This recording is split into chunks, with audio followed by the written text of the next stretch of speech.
What is going on, everybody? Welcome back to the channel. This is United vs. Everybody. I am your host, Sean, and no, we're not live. I know it's a bummer, but because of scheduling, sometimes it helps just to have a couple of these pre-recorded videos in the chamber ready to go for the days where I can't do a live because of, like I said, scheduling, classes, my wife stuff, other stuff. Like, it's great to have this. So I want to make sure you guys always have content whether I can do it live or not. That's why we do these. But today we are stopping by with a quick scouting report exclusive video. This is a whole video dedicated on scouting reports. You guys have seen me do throughout the year. Every once in a while, we'll drop in a video, a little mini scout report on a random young player. Sometimes it's a player that we've been linked with that I think deserves a little bit more of attention. Sometimes it's a player that I've been watching that I think is worth mentioning, so you guys get to know them a little bit. You guys know we take a look at numbers, profiles, all these things, where they'd fit in, if they would fit in. Sometimes it's not about whether they'll fit in at Manchester United, but sometimes they're just players to keep an eye on because I think they're excellent.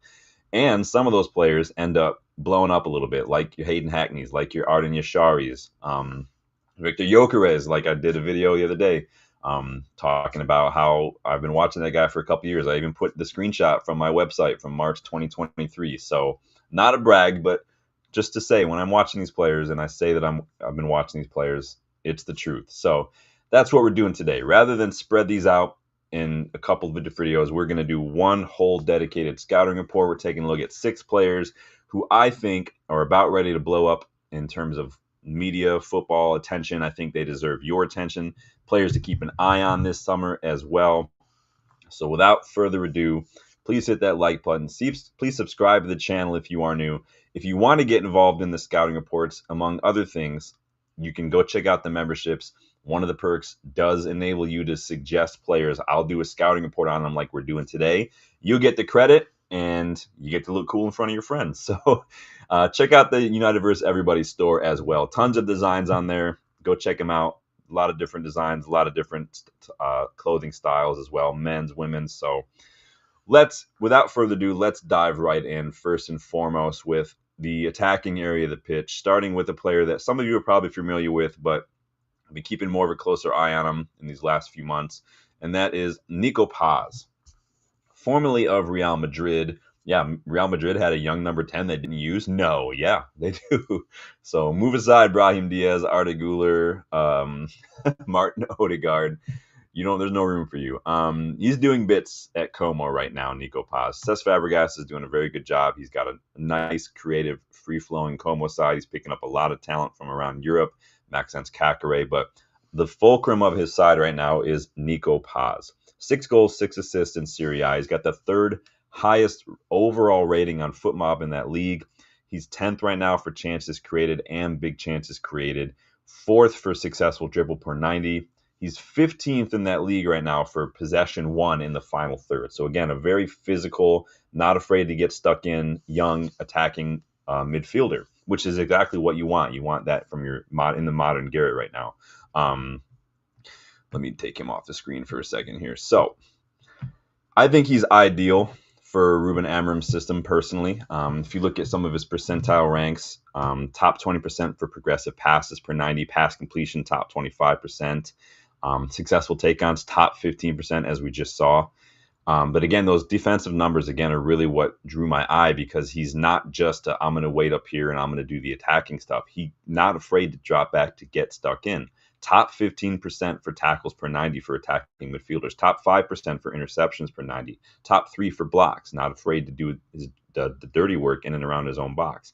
Top 15% for aerial duels run. We need some more of that physicality in midfield in that area of the pitch. So I do really like Nico Paz. I don't know how realistic it is a target, but he would be someone I think ideal for Ruben Amorim's system. Another young attacking midfielder who would instantly improve us, like a Chirke, like a Mastantuono.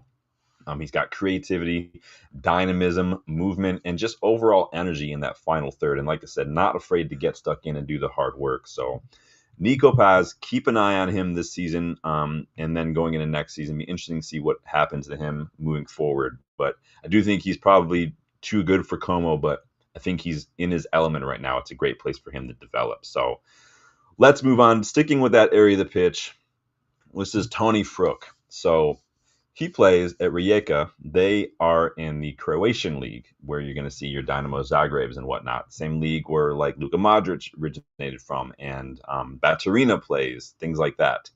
Attacking midfielder. He is a little bit older than some of the other positions that we've seen, but I think that means that there's not going to be much development required. Only a period of adjustment to a more physical league, perhaps, maybe a different level of football altogether. But if Modric can do it, if Bruno can do it, these aren't the most physical guys. I think he can do it just fine. Very good at pressing off the ball, chance creation off the charts. His dead ball striking is immense. The guy loves a free kick goal. 12 goals, 8 assists in the league right now for Fruk. 7 times team of the week as well, which is insane. He is 4th for goals in that league, 3rd for assists. He's 2nd for combined goals and assists. He's 3rd for chance creation, 4th for possession won in the final third. Again, another physical, not afraid to get stuck in attacking midfielder. Exactly what we need. We need players who are able to pull their weight on and off the ball. It's not enough just now to be typecast. Oh, I'm a 6, I don't get forward. I'm a 10, I don't drop back. You have to be able to do everything. Even strikers now have to be able to drop a little deep, contribute to the build-up, chance creation. We've seen Harry Kane adjust his game in the last 2-3 years. Benzema has been doing that for a while now. You have to be able to do a little bit of everything. I'm not saying you have to go full Thomas Muller and kind of be that 9.5 or like Xerxes, but you have to be able to do a little bit more than just score goals as a striker or just defend. So, and I think Tony Fruk does that. Again, he's not as physical as I'd like him to be, but he probably needs to work on that. But I don't think it would be difficult. Like I said, hasn't stopped smaller guys like Bruno from adjusting to this league and doing just fine. So the question would just be the step up from the Croatian league to the Premier League. But I do think that he comes in and he probably rotates until we get rid of Bruno. And I say that, like, it sounds rude to say it like that, but you guys know what I mean. Bruno's getting a little older, probably going to be looking to move on in the next few years, unless he wants to retire at United. But I do think Tony Fruk could be a really good addition to the squad. So keep an eye on him if you aren't already doing so. Moving on. We mentioned this guy on the channel a couple times now. I've mentioned him. Danny B, if you're watching, you've mentioned him. He was already on my list, but this is Gaston Martirena. Obviously plays for Racing Club. He is a right midfielder, right wing back, ideally suited for this position. Again, he does make the oldest player on this list, but I think he comes in and he makes that right midfield job his.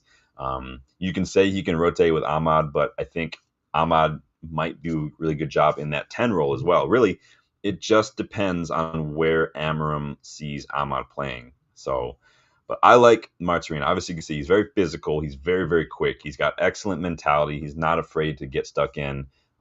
Very good on the ball as well in terms of ball progression. 1 goal, 5 assists in the league right now for Martirena. He had 6 goals, 7 assists last season, which is excellent.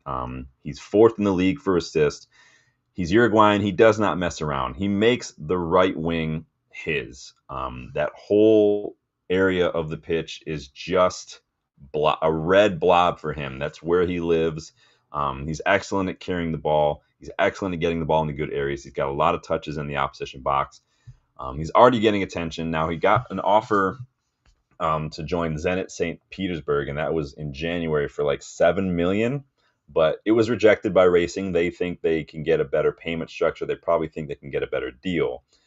I don't think he's gonna stick around at Racing for much longer, though. The guy is excellent, like I said. So if I look at some of his numbers here, progressive carries, top 7%. Successful take-ons, top 15%. Touches in the opposition area, top 17%. Progressive passes received, basically how high up are you on the pitch when you receive the ball, top 1%. Shot creating actions, 80th percentile. Like, the guy is insane. Top 7% for assists right now. He's so good.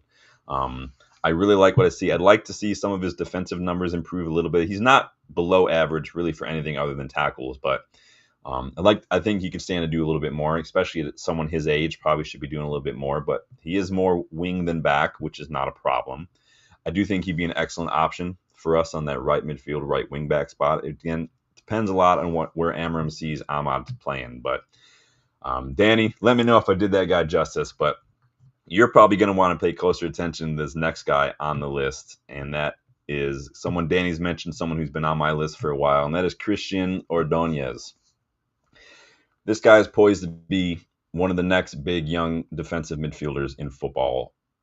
He's up there coming now with the Palacioses, with the Alan Varellas, probably what Ugarte was meant to be really as well. I'm not saying Ugarte is not going to be that, but same kind of mold.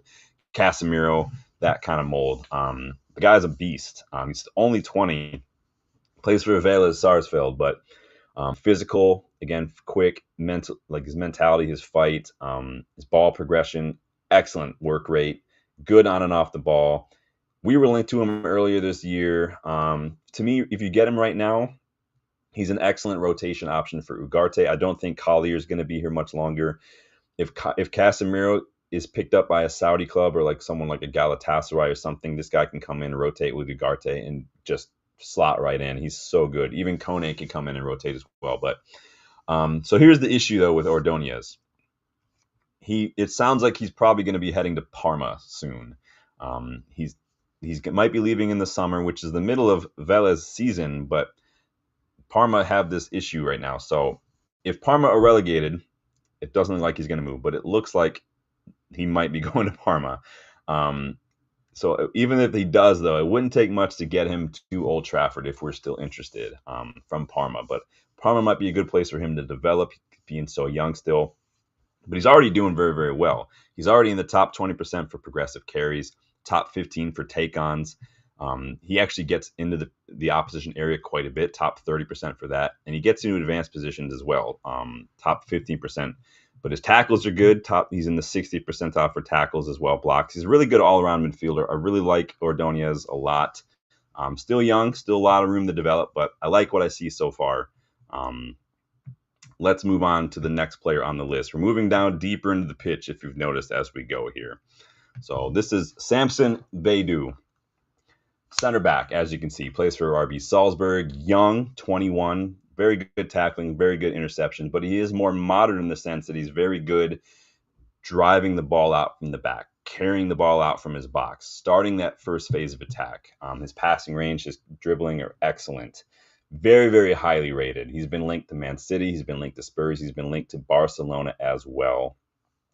Physical, reads the game well, very quick too. If you look at his heat map shows a lot of touches up inside the opposition half, higher up the pitch, which also means because he's quick, he can make those recovery runs. This is probably why Spurs have been looking at him. He's very good at playing a high line. He's very good at recovery rate. Something I'd like us to look more into as well. It needs to be a factor for consideration with our defenders. He's actually got the best pass completion in the Austrian league right now, which is crazy. He's 9th for accurate long balls, so he can pick those passes out too, kind of like what we've seen from Harry Maguire. We've been linked as well. He represents young targets that we've been linked with moving forward. We know we're trying to look at a younger profile.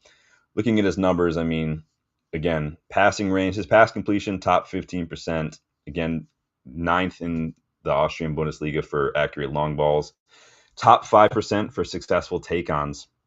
He's in right about average for defenders right now for carries. But again, for defenders, that's actually very good. He gets a lot of touches in the box, too, the opposition box, top 30% for that. And again, just because he's a modern defender doesn't mean he's not a defender. Top 5% for tackles, top 10% for interceptions. The guy does everything, and he does it very, very well. I like Samson Beidou a lot. I think he could be an excellent addition. He's still young enough to where he wouldn't, he'd still be able to slot right in. With someone like Shaw maybe moving on, Evans, Lindelof, Oxley leaving for free, Maguire maybe another year, Shaw another year, Licha perpetually injured. You get Maz, you get De Ligt, you get Euro, you get Heaven. Bring in someone young like a Samson Beidou. I think that could be an excellent little addition. So we'll see what happens. Like I said, he's been linked to a lot of clubs right now, but I do like what I see from this kid. So keep an eye out for him. Finally, my last pick of the day, CJ Egan-Riley. People who watch Championship might be familiar with this kid. Plays for Burnley, 22-year-old center back. The guy is just an absolute baller. He'd probably be my top pick right now for defenders. If we're looking at bringing in someone who I think is with a view for the long term.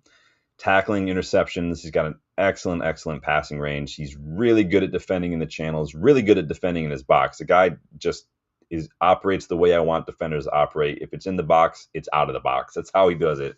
He does it all. Reads the game well, very good mentality, does the simple things well, basically.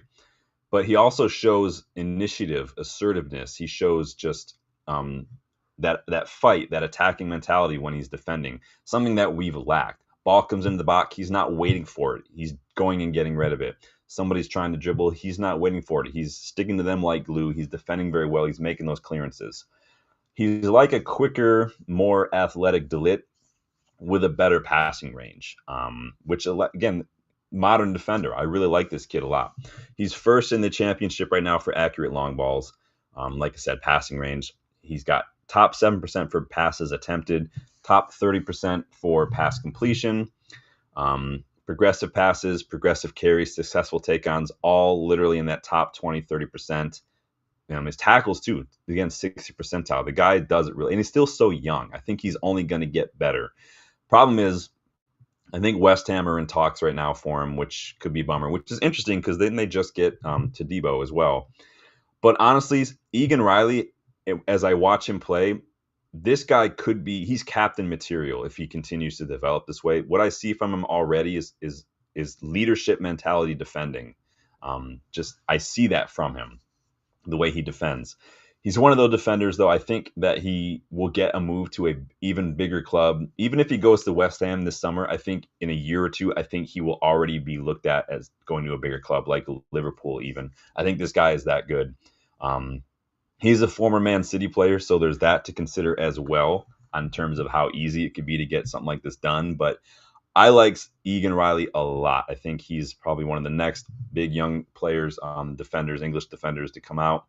I think that if he goes to a bigger club and he continues to do well, I'm going to give Pep and City more shit for letting another young baller go so early. But anybody in the championship, you let me know your thoughts. Those are my thoughts. Let me get this guy off the screen so I can talk to you guys directly.